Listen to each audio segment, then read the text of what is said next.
Good morning, everyone, and welcome back to the channel. So, in today's episode, we are going to the next step on our learning on DaVinci Resolve. And we will do two steps in one. The main reason is that I want to use the Blackmagic Micro Color panel that I have here to help me in speeding up all the process while doing color grading. I am a big fan of the speed editor that I have here with me. It helps a ton in all the process while I'm cutting in Premiere, and I will then move to DaVinci Resolve as well as soon as I would get more used to that. But as we mentioned in our first video, we are going to use initially the DaVinci Resolve for color grading. Let's start recording our screen, and what we have here, I have already uploaded all the file taken with the Blackmagic camera in RAW. And we have to do a couple of things. So when we take the Blackmagic RAW file again, remember to go to Media, and where you see the three dot, make sure that your frame display is on sequence. If you don't do that, you will simply see a lot of DNG file that would be impossible to manage. So we have different clip here, and we can go to the same that we use actually for the other exercise. And we import it, we change the frame rate, that's okay. And what we need to do now is to, as usual, make sure that on the how is the setting for our color management. The other time we use the color managed.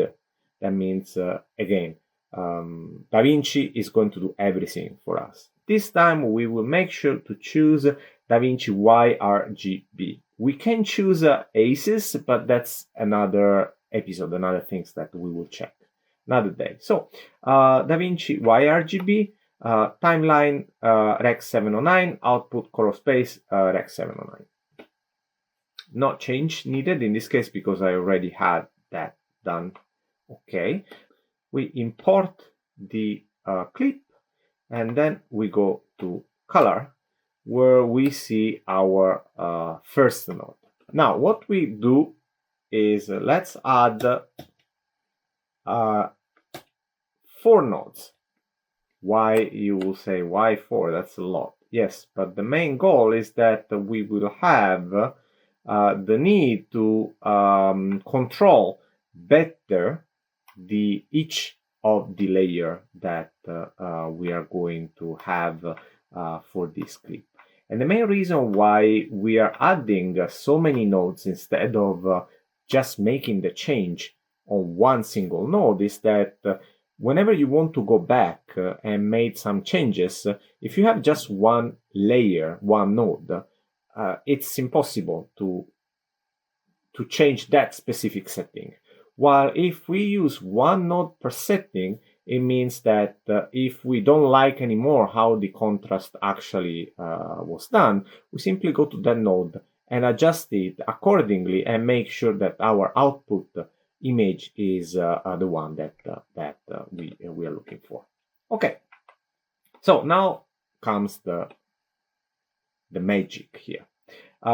We go to the first node and we will choose effect.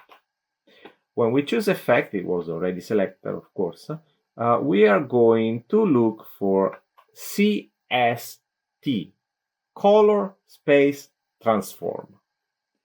We will move this one to the first node, and we will see that we need to choose what kind of options we have in terms of the input color space, that is the color space of the initial image taken, the output color space, that is what we want to have at the end.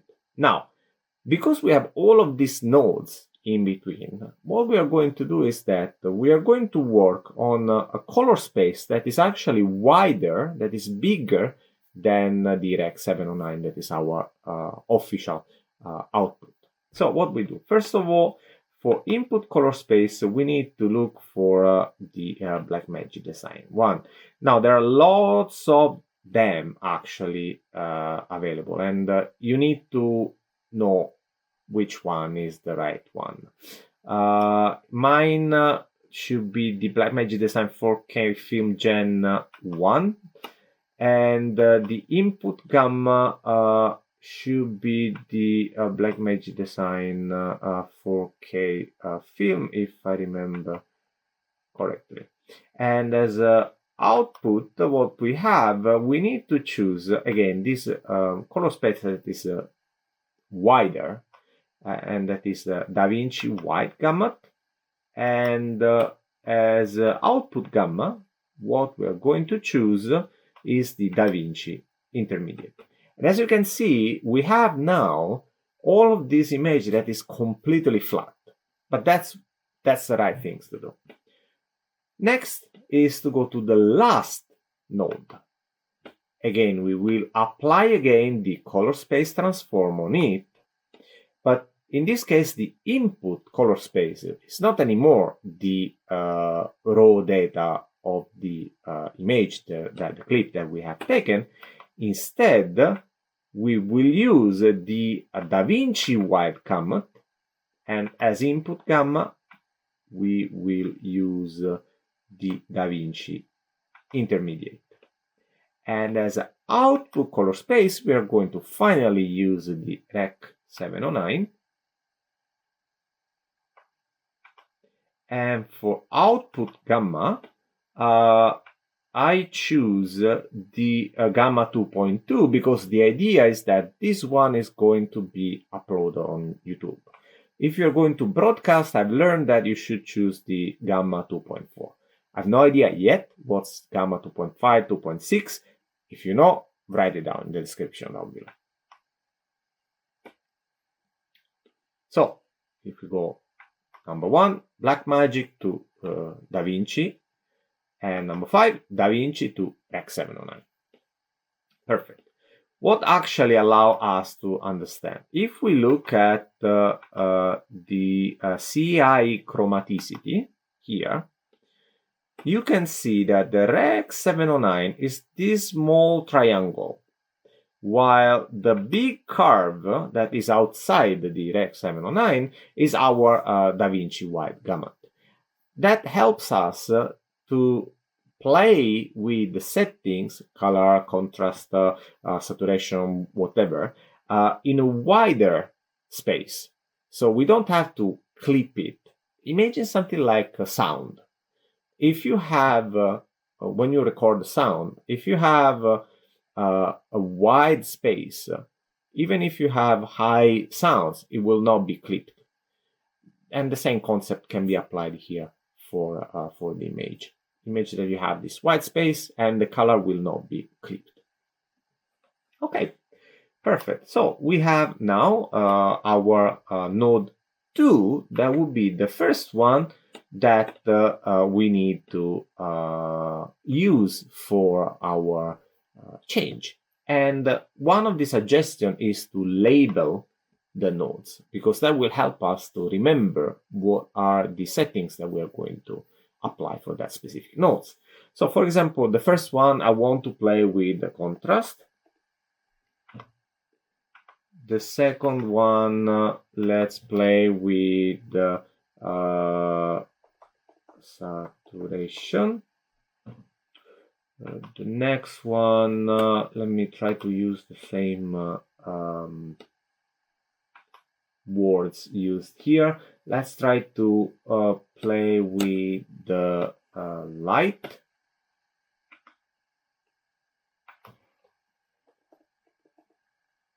Okay, and for now, that's enough. So what we're going to do, simple. Let's go to the first one where we say that we want to play with the contrast. And if we go to the primary color wheels, we can actually look at the contrast here and play a little bit.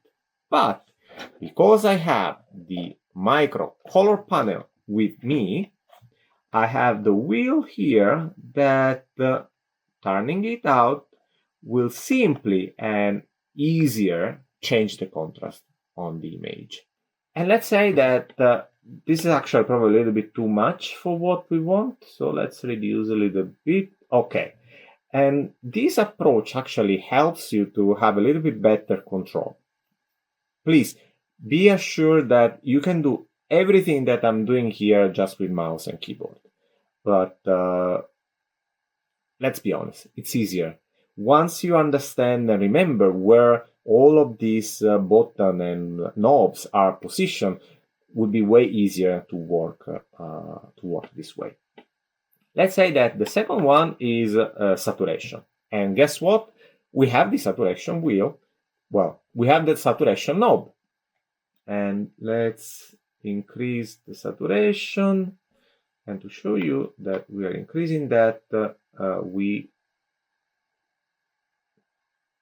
as you see here, it's changing the global value on the high dynamic range.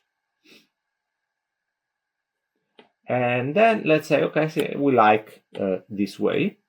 Let's go to light. So how much we want to increase the light. Now, if I go to this high dynamic range color wheels, I have 4 wheels with me. In this specific case, it's dark, shadow, and light.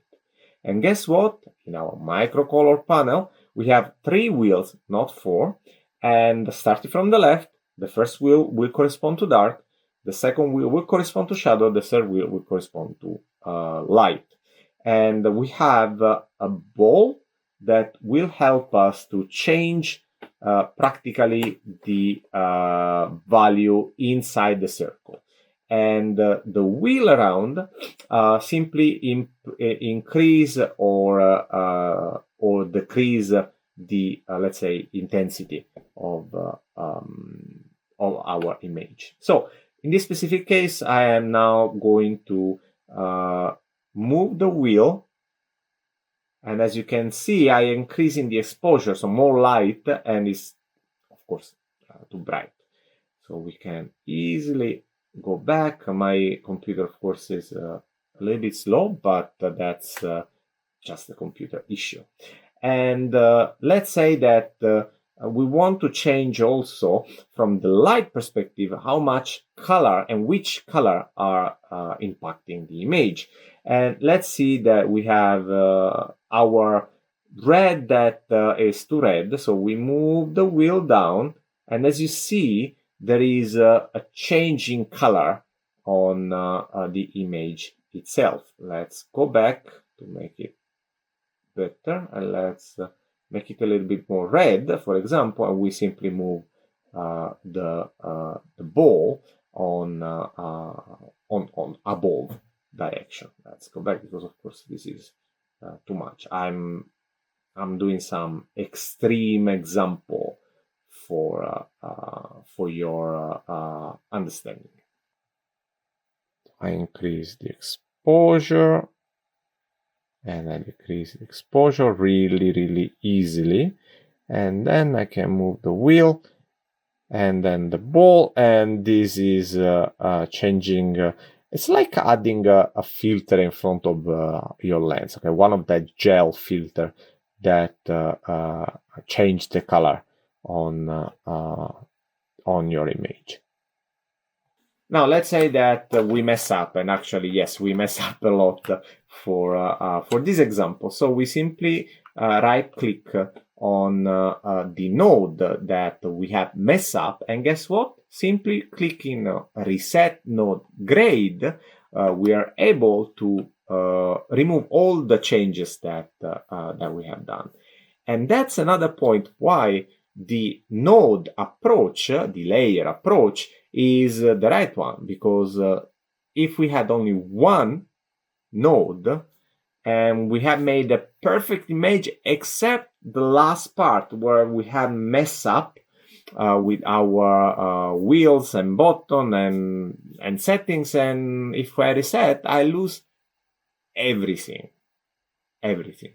while now instead I'm able to adjust only the part that I feel like needs to be adjusted. Now, this is a really simple color grading approach, a node tree that shows you how to start, how to use a space that is bigger than your outcome, and then define your Rec 709 output.